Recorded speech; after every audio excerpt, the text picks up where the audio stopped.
5 million luxury is in a different class than like True. 1 million luxury or 800 or 900,000. Do you think that's fully corrected? Do you think it's on the way back up like everything else? Or do you think it still has a way to go? Do you think people are still moving to Vegas from high tax states? Yeah. Okay.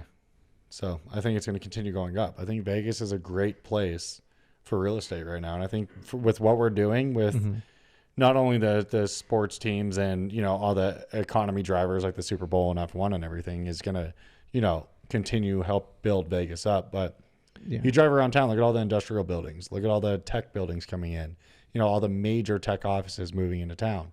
These are very wealthy people. These are people who make, you know, even their employees are all 6-figure plus employees for some of these big tech companies, and they could afford to buy heavy homes. Yeah. So in my opinion, I think Vegas is still an insulated market. Not to mention you know, we both know a lot of YouTubers who moved here from California. Yeah, right. Of course. We're not getting the poor people from California moving here. We're getting the richest and brightest people who figured it out online, and they're like, I can do this in any state. I want to do it in Vegas. Well, look at like someone like Mark Wahlberg, right? With what he Summit. did, right? Left California, came to Vegas, bought a house in the Summit, but I think he bought multiple houses around town as well to start building a real estate portfolio here in Vegas because he sees the opportunity. Yeah. So I think the same fundamentals apply. If you're a seller right now of a $500,000 house and you bought it anytime in the last 7 years, you're probably not incentivized to sell it because you have either refinanced or you bought it at a low rate, and you're not going to trade that house for the same or a bigger house when your payment's going to double with your interest rate. Same thing applies to what we call like luxury light. Is like the 800 to like 1.5. The 5 million, totally different ball game. You get second, third home buyers paying cash. That's different. Yeah.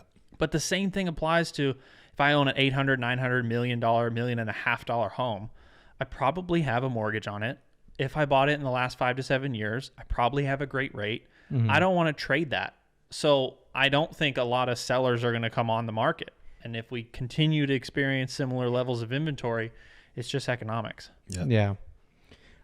In the higher end price range, because you have a higher end client, I've had some of my flipper friends say, hey, beware that you have the right contractors there. The probability that you're going to get sued is way higher. Do you guys get sued on the higher end ones? Do they have a lot more complaints? Are they far more litigious? We've never been sued, which is, you know, knock on wood. That's awesome. They've threatened. You know, but one thing that we do and we think we do well is we are specific about hiring very good licensed, bonded, and insured general contractors. So when someone comes to us with a problem, it's like, I'm a seller. I'm not a general contractor. This is the person that does the work. They warranty their work up to a year. And if you have any problems with the house, that's the person to call. Odds are, awesome. if something breaks, it breaks within the first year of use.